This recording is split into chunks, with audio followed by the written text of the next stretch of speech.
achieving excellence by educating and empowering all students to succeed. So in our strategic plan, that's our mission.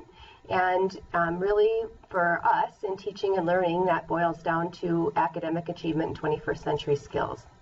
And one of the things I like to kind of remind people about, I think, as we talk about academic achievement, is that while an ACT score will get you into college, 21st century skills will get you through college.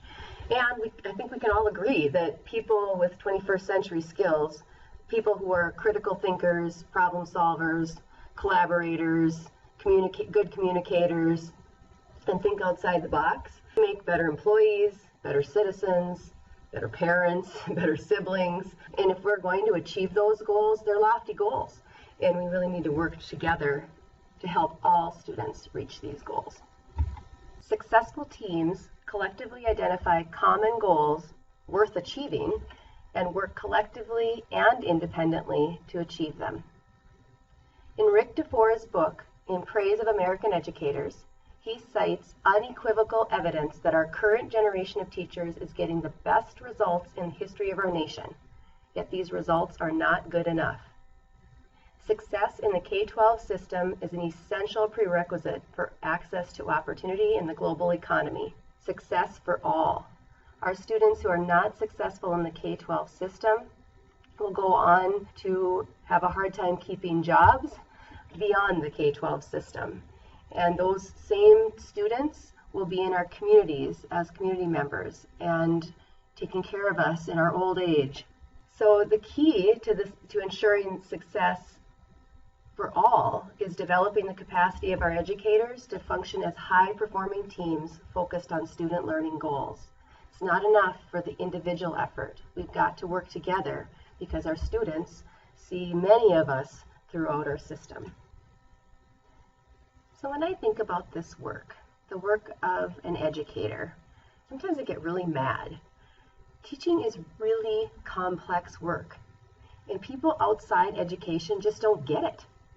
They don't support and value educators the way they need to, and really given the importance of this job for our future. That said, we're our best advocates for what we do and how we work together. And we really have to think about how the system works together all the way through, and so that we can support students along the way to hit the benchmarks that they need to from year to year to be able to continue their learning at the next grade level and in the next challenge.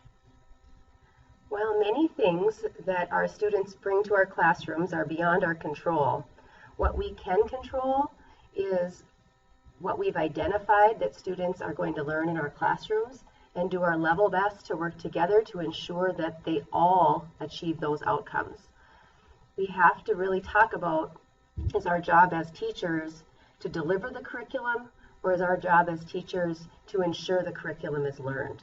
And that conversation centers on taking a large set of standards that's too big for any one person to do in the amount of time given in that school year, and make it clear what those essential learning outcomes are that are manageable for both teachers to teach and students to learn. So what we're asking as part of the strategic plan is for each course-alike group or grade level to really talk about what's worth doing. What are those essential knowledge and skills in the course or the grade level that kids need to be successful in school and in life? That brings in both those academic skills and the 21st century skills. What do we want for our students? What do we want for our teachers?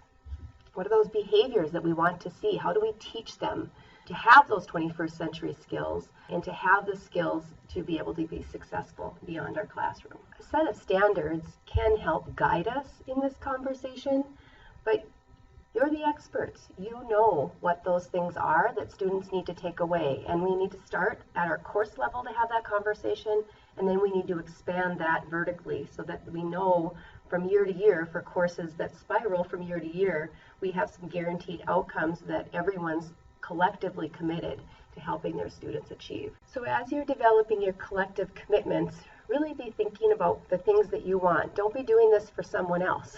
This is the work you're committing to doing for you and for your students.